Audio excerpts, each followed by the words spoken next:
दोस्तों, आप सब लोग कैसे हैं? उम्मीद करता हूँ आप सब लोग ठीक होंगे। दोस्तों, आप सबका मेरे YouTube चैनल अपराध की कहानी में स्वागत है। चैनल को सब्सक्राइब करें, लाइक करें और कमेंट्स करें। अपने दोस्तों के साथ शेयर जरूर करें। बहुत से लोग हैं जो सब्सक्राइब नहीं करते हैं। आपके सपोर्ट से मुझे हिम्मत मिलती है, इसलिए कंजूसी ना करें। चले कहानी शुरू करते हैं। नाजिम और आयशा ने प्रेम ही नहीं किया बल्कि निकाह की भी पूरी तैयारी कर ली थी। इसके लिए दोनों के माँ बाप भी तैयार थे, लेकिन आयशा के भाई इमरान ने इस निकाह को रोकने के लिए जो किया वह बिल्कुल ही जायज नहीं था। उत्तर प्रदेश के जिला इलाहाबाद के थाना धूमनगरगंज के थाना प्रभारी राम सूरत सोनकर अपने कार्यालय में जैसे ही आकर बैठे, एक बुजुर्ग उनके सामने आकर खड़ा हो गया। उन्होंने उसकी ओर देखा तो वह हाथ जोड़कर बोला, साहब, मेरा नाम मोहम्मद आरिफ है। मैं दामूपुर गांव का रहने वाला हूँ। मेरा 26 वर्षीय बेटा नाजिम 14 सितंबर के सुबह 10 बजे घर से काम पर जाने के लिए निकला था। शाम को वह घर नहीं लौटा तो मैं उसकी तलाश करने लगा, लेकिन उसका कुछ पता नहीं चला। आज सुबह 5 बजे गांव में शोर मचा कि सुमित पाल के बाजरे के खेत में एक लड़के की लाश पड़ी है। मैंने वहां जाकर देखा तो वह मेरे बेटे नाजिम की लाश थी। उसमें से बदबू आ रही थी। साहब, मैं उसी की रिपोर्ट दर्ज कराने आया हूँ। सुबह सुबह हत्या की खबर से थाना प्रभारी राम सूरत सोनकर का दिमाग चकरा गया। उन्होंने स्वयं को संभाल कर मोहम्मद आरिफ से पूछा, बता सकते हो कि तुम्हारे बेटे की हत्या किसने की होगी? जी, मेरे ही गांव के मोहम्मद इब्राहिम के बेटे इमरान ने ये काम किया है। साहब, मेरा बेटा नाजिम उसकी बहन आयशा से प्यार करता था। वह उससे निकाह करना चाहता था, जबकि इमरान को ये पसंद नहीं था। आरिफ की सूचना पर थाना प्रभारी राम सूरत सोनकर ने अपराध संख्या 520/2013 पर भादनवी की धारा 302, 364, 201 के तहत मोहम्मद इब्राहिम के बेटे इमरान तथा 2 अन्य लोगों, इमरान के मौसेरे भाई उस्मान और दोस्त सुफियान के खिलाफ मुकदमा दर्ज कराकर अपने साथी SI Umashankar Yadav, SI Jitendra Bahadur Singh, SI टेरनिंग Sangeeta Singh तथा कुछ सिपाहियों को लेकर गांव दामोपुर के लिए रवाना हो गए। पुलिस बल के साथ इंस्पेक्टर राम सूरत सोनकर दामोपुर गांव के उस बाजरे के खेत पर जा पहुंचे जहां लाश पड़ी थी। लाश निर्वस्त्र थी। देखने से ही लग रहा था कि हत्या गला दबाकर की गई थी। उससे बाद उसे चाकुओं से भी गोदा गया था। ये हत्या भी कहीं दूसरी जगह की गई थी। उसके बाद लाश को यहाँ लाकर फेंका गया था। लाश से तेज दुर्गंध आ रही थी। इंस्पेक्टर राम सूरत सोनकर ने घटनास्थल की आवश्यक कार्रवाई निपटा कर लाश को पोस्टमार्टम के लिए स्वरूपरानी नेहरू अस्पताल भिजवा दिया। इसके बाद अभियुक्तों को गिरफ्तार करने दामोपुर गांव जा पहुंचे, लेकिन वहां कोई नहीं मिला। इंस्पेक्टर राम सूरत सोनकर अभियुक्त इमरान की बहन आयशा, अम्मी परवीन बेगम तथा अब्बा इब्राहिम को पूछताछ के लिए थाने ले आए। पूछताछ में इब्राहिम और उनकी पत्नी ने बताया कि न तो उन्होंने ये हत्या की है और न ही उन्हें हत्यारों के बारे में कुछ पता है। इसके बाद इंस्पेक्टर राम सूरत सोनकर ने आयशा को अलग ले जाकर पूछताछ की तो उसने नाजिम से अपना प्रेम संबंध स्वीकार करते हुए बताया, मेरे भाई इमरान ने मेरी मौसी के बेटे उस्मान और दोस्त सुफियान के साथ मिलकर नाजिम की हत्या की है। इमरान ने मुझसे निकाह करने का आश्वासन देकर नाजिम को शनिवार की रात घर बुलाया। उसी रात तीनों ने नाजिम की गला दबाकर और चाकुओं से गोदकर हत्या कर दी।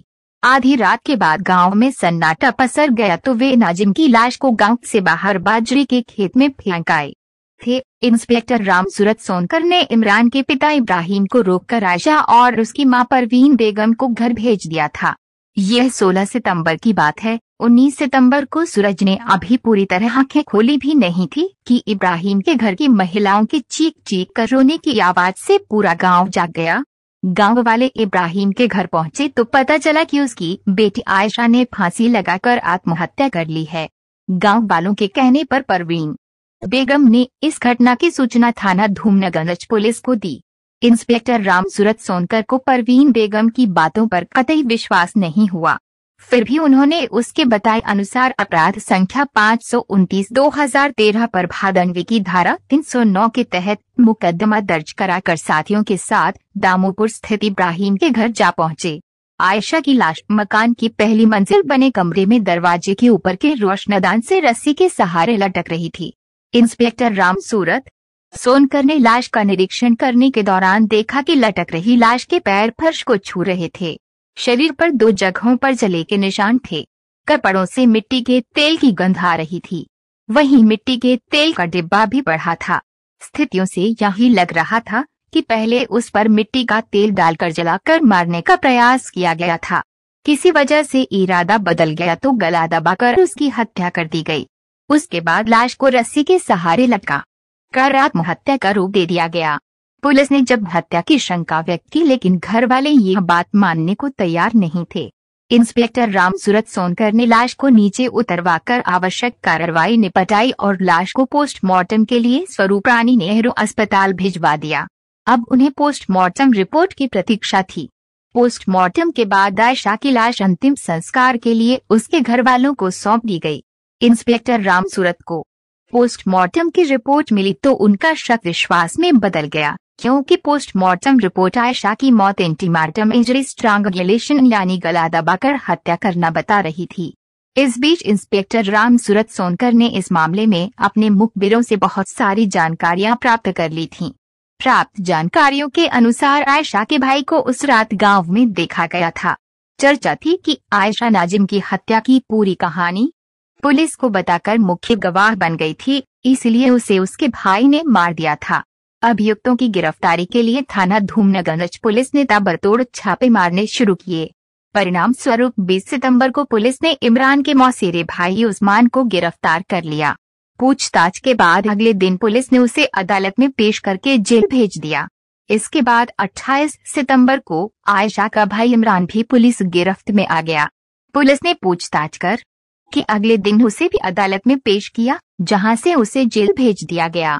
पुलिस द्वारा की गई पूछताछ में इमरान और उस्मान ने नाजिम और आयशा की हत्या की जो कहानी पुलिस को बताई, वह प्रेम संबंध और ऑनर किलिंग की निकली। इलाहाबाद के थाना धूमनगरज के गांव दामोपुर में मोहम्मद आरिफ अपने परिवार के साथ रहता था।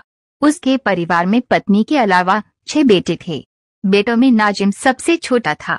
वह मकानों में मार्बल लगाने का ठेका लेता था, जिससे वह अच्छी खासी कमाई कर रहा था, जबकि मोहम्मद आरिफ गांव में ही पान की दुकान चलाते थे। इसी गांव के रहने वाले मोहम्मद इब्राहिम मोटर मैकेनिक थे। जीटी रोड चौफटका पर उसकी अपनी दुकान थी।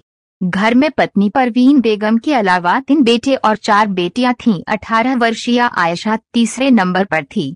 एक हरे बदन की गोरी चिट्टी आयशा देखने में ठीक ठाक लगती थी।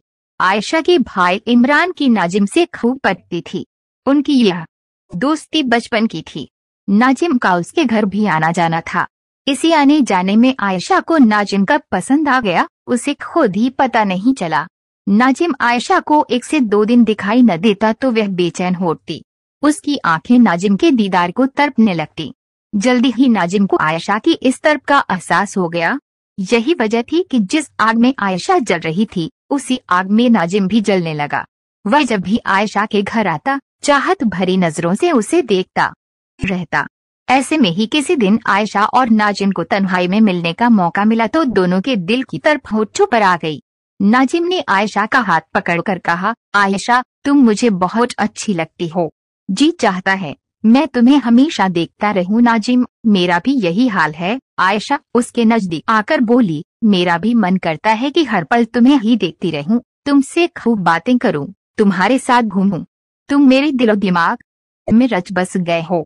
दिन में चैन नहीं मिलता तो रातों को नींद नहीं आती, बस तुम्हारी ही यादों में खोई रहती हूँ। आयशा अपनी बात कह ही रही थी कि नाजिम ने उसे अपनी बाहों में भींच लिया। इसके बाद धीरे धीरे उनका प्यार परवान चढ़ने लगा। गुपचुप तौर पर दोनों कभी घर में तो कभी घर के बाहर रात के अंधेरों में मिलने जुलने लगे। आयशा जब भी नाजिम से मिलती, अपने प्यार की दुनिया बसाने का स्वप्न उसके सीने पर सिर रखकर देखती। आयशा नाजिम पर कुछ इस कदर दीवानी हुई कि एक दिन अपना सब कुछ उसके हवाले कर दिया।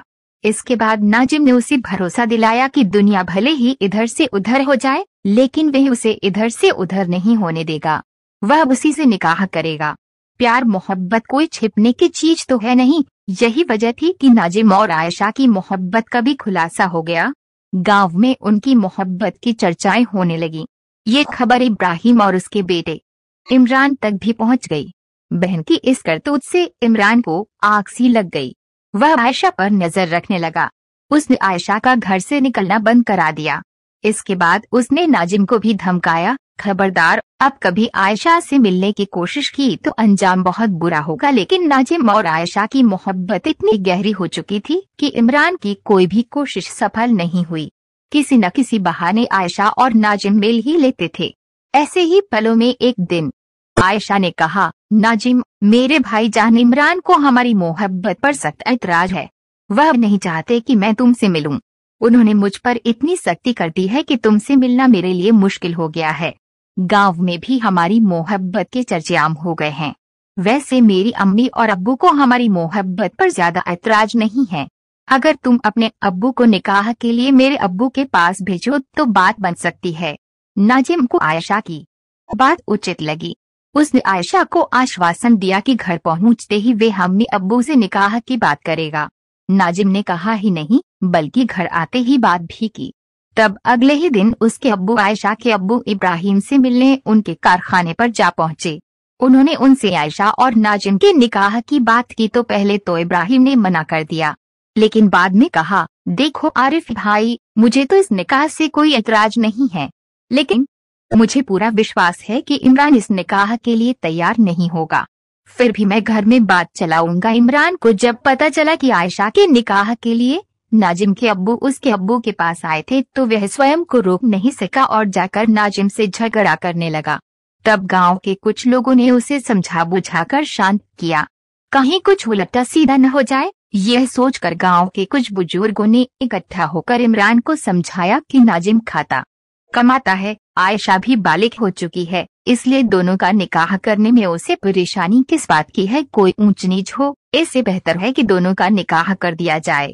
बुजुर्गों के सामने तो इमरान कोई विरोध नहीं कर सका, लेकिन दिल से वे इस निकाह के लिए तैयार नहीं हुआ। आयशा और नाजिम की मोहब्बत की उम्र 2 साल से अधिक हो चुकी थी। लाख कोशिश करके भी इमरान आयशा और नाजिम को अलग नहीं कर सका।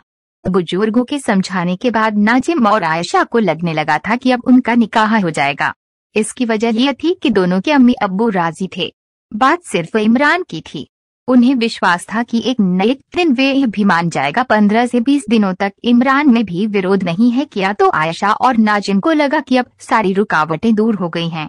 जबकि आयशा ने जो किया था उससे इमरान अंदर ही अंदर सुलग रहा था। वह किसी भी कीमत पर आयशा का निकाह नाजिम से नहीं होने देना चाहता था। इसके लिए जब उसे कोई राह नहीं सूझी तो उसने गुपचुप तरीके से साजिश रच डाली। इस साजिश में उसने अपने मौसेरे भाई उस्मान, जो बेगम बाजार बमरौली का रहने वाला था, तथा अपने दोस्त सुफियान को विश्वास में लेकर शामिल कर लिया।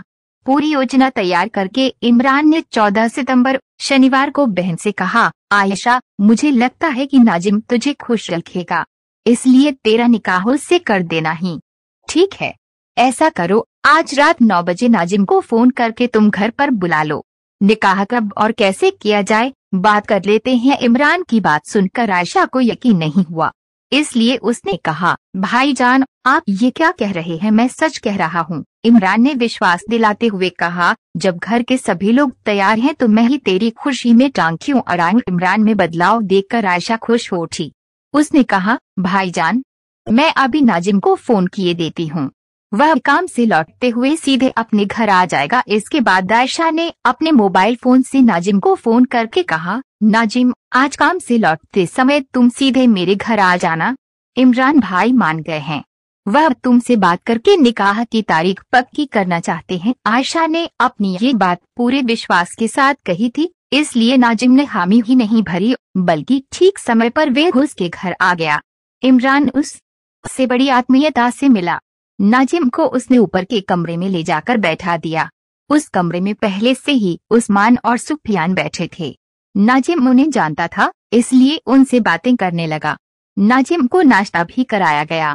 इसके बाद निकाह कब और कैसे किया जाए इस पर बातचीत होने लगी। रात 11 बजे तक निकाह के बारे में बहुत सी बातें तय होगी। इसके बाद इमरान ने कहा, नाजिम, अम्मी तुम्हारे लिए भी खाना बना रही है, खाना खा कर जाना। नाजिम को लगा कि अब सब ठीक हो गया है, इसलिए उसने हामी भर ली। अब तक गांव में सन्नाटा पसर गया था।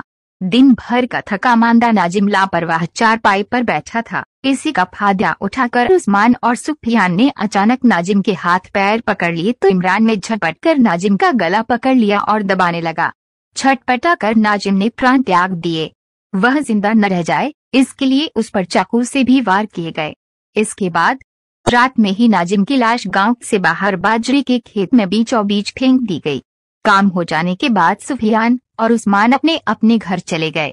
आयशा, उसकी अम्मी और अब्बू तथा घर के अन्य लोग नाजिम की हत्या होते देखते रहे, लेकिन डर के मारे कोई विरोध नहीं कर सका।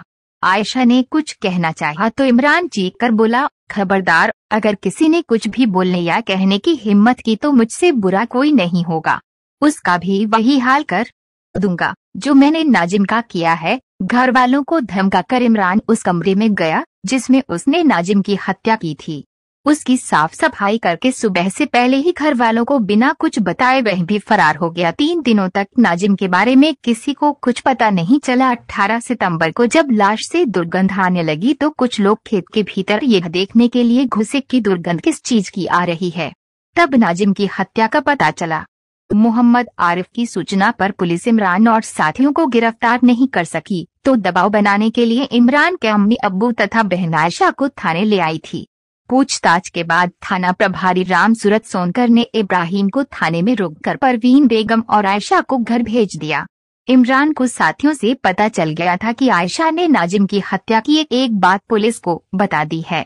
यही नहीं, वह अदालत में भी ये कहने को तैयार है कि नाजिम की हत्या उसके भाई इमरान ने अपने मौसेरे भाई उस्मान तथा दोस्त सुफियान के साथ मिलकर की है। आयशा चश्मदीद गवाह थी।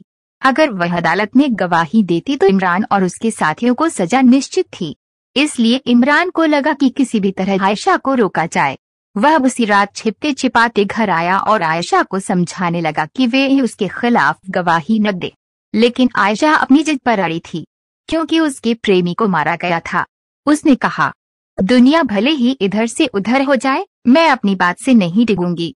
अदालत में मैं वही कहूंगी जो मैंने आंखों से देखा है। इसके बाद इमरान को इतना गुस्सा आया कि उसने तय कर लिया है कि इसे मार देना ही ठीक है।